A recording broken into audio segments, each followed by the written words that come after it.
అధ్యక్ష, అసలు మన కుట్ర ఏంది అని అంటే ఆ దేవుని చల్లని దయతో అమరావతిని రాజధానిగా తీసేస్తే అక్కడున్న భూముల్ని ఎంచక్కా నొక్కేయొచ్చు.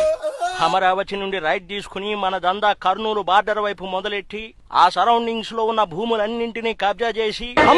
కొండారెడ్డి బురుజుతో సహా మొత్తం లాగేసుకుని ఇక అక్కడి నుంచి మళ్ళా యూటర్న్ తీసుకుని విజయవాడ వైపు వచ్చి అక్కడ దుర్గమ్మ గుడి, బెంచ్ సర్కిల్, ప్రకాశం బ్యారేజ్, బస్ స్టాండ్, కృష్ణానదిలో ఇసుకను కొట్టేసి ఇంకా నేరుగా ఋషికొండకు బొక్కెట్టి వైజాగ్ స్టీల్ ప్లాంట్ ఎక్సెట్రా గన్లన్నీ దోచేసి మళ్ళీ ఒకసారి లెఫ్ట్ సైడ్ తీసుకుని తిరుపతి వైపు వెళ్లి అక్కడ ఉన్న 7 కొండల్ని పిండి చేసి ఆ చుట్టుపక్కల ఉన్న సంపదలను కూడా వదలకుండా గుంజేసి ఇంకేమైనా పొరపాటున మిగిలి ఉంటే అవన్నీ కూడా మన బుద్ధన క్రాస్ చెక్ చేసుకుని బుక్ లో రాసుకుంటాడు. అలా రాసుకున్న ప్రతి ఒక్కదాన్ని తూచా తప్పకుండా ఒక్కొక్కటి ఇంచు కూడా వదలకుండా నేను మింగగా మిగిలింది మీ అందరూ మింగేసి ఏపీ సంపద మొత్తాన్ని మన గుప్పెట్లోకి తెచ్చుకుని ఆంధ్రాని అందిన కాడికి అప్పుల్లో